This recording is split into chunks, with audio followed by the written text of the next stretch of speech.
చంద్రబాబు గారు నేను tipper driver అని చెప్పేసి నా గురించి ఇలా మాట్లాడకపోయి ఉంటే కూడా ఇంత ఇష్యూ జరిగిండేది కాదు. ఈరోజు నన్ను మొన్న తెలుగుదేశం పార్టీ వాళ్ళ మీటింగ్లో జరిగినప్పుడు ఒక టిప్పర్ డ్రైవర్ అని చెప్పేసి ఏలం చేసి దళితులను అణగారిన వర్గాలను ఇలా నీచంగా మాట్లాడడం కూడా దళితులను ఈ విధంగా అసలు ఎందుకు మాట్లాడుతున్నారు? ఈ విధంగా దళితులు అంటే అంత అసహ్యమా, అంత నీచమా? ఒకసారి ఆలోచించండి. మేము టిప్పర్ డ్రైవరే కావచ్చు, టిప్పర్ డ్రైవర్గా ఎమ్మెల్యే అభ్యర్థిగా ఉండకూడదా అని చెప్పేసి ఈరోజు ప్రజలే అడుగుతున్నారు. జగన్మోహన్ రెడ్డి గారు కూడా నా ఎస్సీ, నా ఎస్టీ, నా బీసీ, నా మైనార్టీ అంటూ ఈరోజు అగ్రస్థానాన్ని కూర్చోబెట్టిన ఘనత కూడా మా జగన్ అనేదని చెప్పేసి ఈ సందర్భంగా తెలియజేస్తా ఉన్నాను. అలాగే ఎస్సీల్లో పుట్టాలని ఎవరైనా కోరుకుంటారా అని అన్న చంద్రబాబును కూడా ఈరోజు వెనుకేసుకొస్తున్నారు వీరు. జగన్మోహన్ రెడ్డి గారిని జగన్ రెడ్డి అని సంబోధించడం కూడా ఎంతవరకు సమంజసమని చెప్పేసి నేను కూడా అడుగుతున్నాను. అలా అంత అబద్ధాలు మాట్లాడితే ఒక నిజం అవుతుందా? ఒకసారి ఆలోచన చేయండి.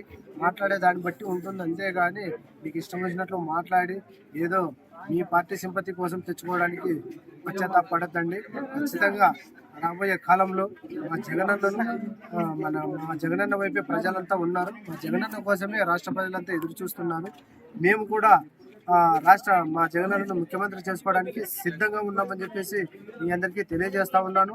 కావున చంద్రబాబు నాయుడు గారు కూడా దళితుల పట్ల, అణగారిన వర్గాల పట్ల, అలాగే ఎంత దూరంగా ఎంత నీచంగా మాట్లాడారు కూడా తెలుస్తోంది.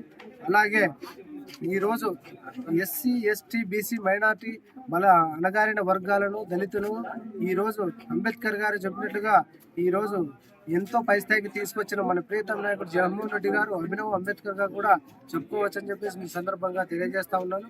కావున ఏదైనా మాట్లాడినా కూడా, ఏదైనా చెప్పినా కూడా కనీసం అర్థమయ్యేటట్లుగానే ఉండాలి.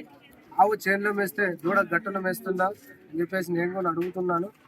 కావున ఏ విషయమైనా కూడా సరైన రీతిలో చెప్పడము, సరైన రీతిలో మాట్లాడడం కూడా ఉంటే కూడా అందరికీ ఇబ్బంది లేకుండా ఉంటుంది. ఊరినే పొద్దున్న లేచినప్పటి నుంచి అబద్ధాలు మాటలు చెప్పడం చంద్రబాబు నాయుడు గారు కూడా అలవాటే. ఈ విధంగా అయినా కూడా చెప్తున్నాము. ఖచ్చితంగా రాబోయే ఎన్నికలలో కూడా ప్రజలంతా మా వైపే ఉన్నారు.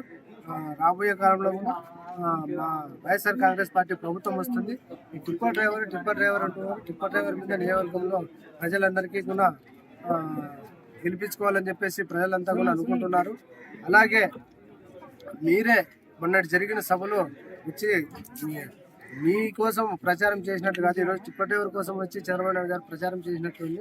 కావున ఖచ్చితంగా టిప్పర్ డ్రైవర్లు, రాష్ట్రంలో డ్రైవర్లు, నియోజకవర్గంలో డ్రైవర్లంతా ఆలోచన చేయమని కోరుతా ఉన్నాను. ఇలా మనమంతా తెలుగుదేశం పార్టీకి డ్రైవర్లంతా ఓటు వేస్తే కూడా ఇలా ఏ రోజైనా మాట్లాడతారు. కావున ఖచ్చితంగా ఆలోచించి వైఎస్ఆర్ కాంగ్రెస్ పార్టీకి ఓటు వేసి గెలిపించి నియోజకవర్గంలో వైఎస్ఆర్ కాంగ్రెస్ పార్టీ జెండా ఎగరవేయాలని మీ ద్వారా తెలియజేస్తాం. ఎవరు నిరుపేదలు అనే విషయము నియోజకవర్గంలో ప్రజలు, రాష్ట్రంలో ప్రజలందరికీ కూడా తెలుసు.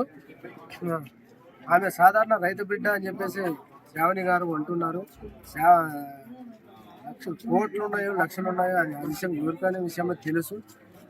నేను ఒక సాధారణ కుటుంబం నుంచి సామాన్య కార్యకర్తగా రావడం జరిగింది. ఈ పేదల పార్టీ కాబట్టి మరి పేదలకు జగనన్న ఎమ్మెల్యే అభ్యర్థి టికెట్ ఇచ్చారు. మనకి పెత్తందారుల పార్టీ కాబట్టి కోటీశ్వర్లకి టికెట్లు ఇచ్చారు. ఏ రోజైనా కూడా ఒక సామాన్య కార్యకర్తను ఇంత స్థాయికి తీసుకొచ్చిన ఈ ఘనత ఎవరికీ లేదు. అది ఒక మా జగనన్నకు మాత్రమే సాధ్యమని మీ ద్వారా తెలియజేస్తాం. అలాగే రాబోయే ఎన్నికలలో కూడా ఎవరు ప్రజల్లో ఉన్నారో, ఎవరు ప్రజల్లో లేరో నియోజకవర్గంలో ప్రజలంతా గమనిస్తూ ఉన్నారు. మేము మా ప్రభుత్వం చేసిన సంక్షేమ పథకాన్ని ముందుకు తీసుకెళ్లేలా చేసి వారి ప్రతి ఒక్క కుటుంబానికి చేరవేస్తున్నాం. ప్రతి ఒక్క కుటుంబానికి వివరించి అలానే సంక్షేమ పథకము ప్రజలకు ఆర్థిక భరోసా ఇచ్చింది, వారి కుటుంబానికి ఆసరాగా నిలిచింది. ఈరోజు మా జగనన్న చేసిన సంక్షేమం వారందరికీ వివరించి చెబుతున్నాము. అవునా, వచ్చే ఎన్నికల్లో కూడా మా జగనన్న ముఖ్యమంత్రి చేసుకుంటామని తెలియజేస్తా ఉన్నాం.